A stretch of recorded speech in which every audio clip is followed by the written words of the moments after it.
नमस्कार, मैं कमलेश कुमार राय। सरकारों को लेकर आम आदमी में एक विश्वास की क्राइसिस देखने को मिलने लगी है। केंद्र सरकार हो या राज्य सरकारें, सभी की व्यवस्था को लेकर आम आदमी चिंतित और भयभीत दिख रहा है। ऐसा माना जाने लगा है कि सरकारों के प्रति इस प्रकार की क्राइसिस पिछले काफी अरसे में कभी देखने को नहीं मिली होगी। हर आदमी इस बात से चिंतित दिख रहा है कि उसकी आवश्यकता पड़ने पर उसको ऑक्सीजन, दवा, बेड, हॉस्पिटल मिल पाएगा या नहीं, यह एक गंभीर सवाल हर खास और आम आदमी के सामने उठ खड़ा हुआ है।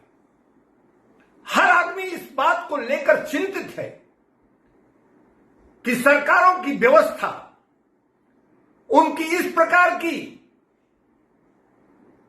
हो, उनके द्वारा जो प्रबंधन की इस प्रकार की दुर्व्यवस्था देखने को मिल रही है, इससे आम आदमी जिस ढंग से मौत के मुंह में जा रहा है, संक्रमित हो रहा है, निश्चित रूप से यह पूरे देश के लिए एक गंभीर स्थिति जरूर बन चुकी है। वैक्सीन को ही यदि हम ले लें तो 45 साल से ऊपर के लोगों के बाद जब केंद्र सरकार द्वारा 18 वर्ष से ज्यादा के लोगों के लिए वैक्सीन लगाने की घोषणा की गई, तो ऐसा लगने लगा कि केंद्र सरकार द्वारा निश्चित रूप से वैक्सीन की पर्याप्त व्यवस्था जरूर की गई होगी। लेकिन 1 मई से जब वैक्सीन लगने का समय आया, तो जहां एक तरफ तमाम प्रदेश सरकारों द्वारा हाथ खड़े कर दिए गए, वहीं दूसरी तरफ जहां वैक्सीन लगाने की व्यवस्था भी की गई है, वहां भी पर्याप्त ढंग से इस वैक्सीनेशन की व्यवस्था नहीं की जा सकी है। प्राइवेट अस्पतालों में वैक्सीन लगाने की व्यवस्था बंद की जा चुकी है, यानी कि वैक्सीन की सप्लाई नहीं की जा रही है। वहीं सरकारी अस्पतालों में वैक्सीन लगाने के लिए करोड़ों लोगों द्वारा अभी तक रजिस्ट्रेशन कराया जा चुका है। बावजूद इसके प्रतिदिन वैक्सीन की इतनी कम सप्लाई होती है कि लोग लाइन लगाकर घंटों घंटों खड़े रहने के बाद भी वापस आने पर मजबूर हो रहे हैं। इस प्रकार की दुर्व्यवस्था के चलते हर आदमी का चिंतित होना स्वाभाविक है। वैक्सीन से लेकर ऑक्सीजन तक की स्थितियों से सभी वाकिफ हो चले हैं। सर्वोच्च न्यायालय से लेकर तमाम उच्च न्यायालयों की तरफ से रोज केंद्र सरकार को ऑक्सीजन को लेकर फटकार सुनाया जा रहा है। इलाहाबाद उच्च न्यायालय द्वारा तो इस कार्य को ही नरसंहार का नाम दे दिया गया। वहीं सर्वोच्च न्यायालय द्वारा केंद्र सरकार से उनकी कार्य योजना का ब्लूप्रिंट मांग लिया गया। केंद्र सरकार के फटकार के बाद ही, माफ करेंगे, सर्वोच्च न्यायालय के फटकार के बाद ही केंद्र सरकार द्वारा दिल्ली में गैस की व्यवस्था की जा सके।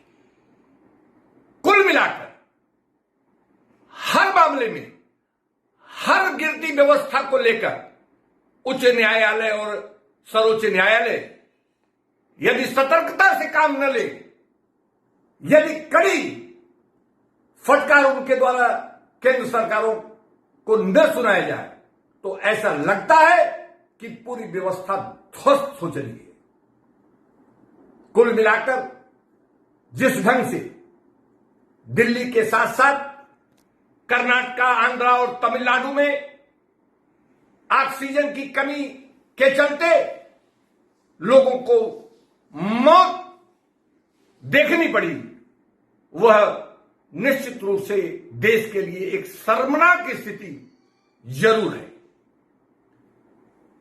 केंद्र सरकार कितना तत्पर है, यह उसके द्वारा ऑक्सीजन की सप्लाई को देखकर समझा जा सकता है। बार बार केंद्र सरकार द्वारा, चाहे वह केंद्रीय स्वास्थ्य मंत्री हर्षवर्धन हो या अन्य वरिष्ठ अधिकारी, बार बार यह कहना कि सब कुछ ठीक है, सारी व्यवस्था ठीक है, कहीं कुछ भी कमी नहीं है, बावजूद इसके ऑक्सीजन की कमी के चलते लोग मर रहे हैं, लोगों में अफरा तफरी मची हुई है। यह देखकर भी लोगों के द्वारा, इन मंत्री और अधिकारियों के द्वारा अपने इस तरीके की बेहयाईपूर्ण बयानों से बाज आने की जरूरत है। पिछले दिनों वाराणसी में जो प्रधानमंत्री नरेंद्र मोदी का संसदीय क्षेत्र है, यहां अपने संसदीय क्षेत्र में एक नामचीन पद्मश्री छन्नूलाल शास्त्री की पत्नी की देहांत के बाद संवेदना व्यक्त करने के लिए प्रधानमंत्री द्वारा छन्नूलाल शास्त्री को फोन किया गया, छन्नूलाल मिश्र को फोन किया गया। छन्नूलाल मिश्र द्वारा अपनी लड़की जो हॉस्पिटल में कई दिनों से एडमिट थी और लाख मिन्नतों के बाद भी उसकी कोई खबर, उसकी कोई सूचना, उससे कोई मुलाकात छन्नूलाल मिश्र या उनके परिवार से नहीं हो रही थी।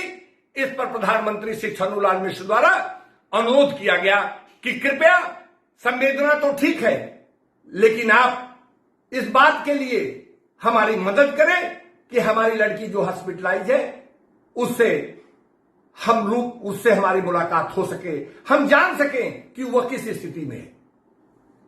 आपको यह जानकर ताज्जुब होगा कि प्रधानमंत्री और पीएमओ कार्यालय के द्वारा किस प्रकार की तत्परता और किस प्रकार से इस विषय को गंभीरता से लिया गया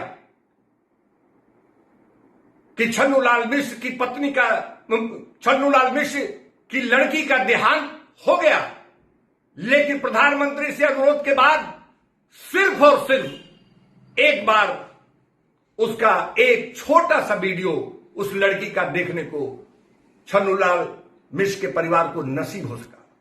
यही नहीं, लड़की के देहांत के बाद पूरा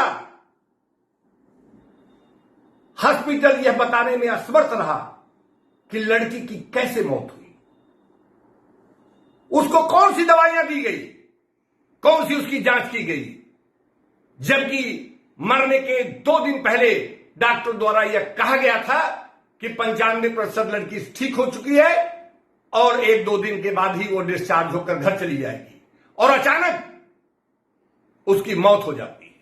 यही नहीं, 4 लाख रुपए का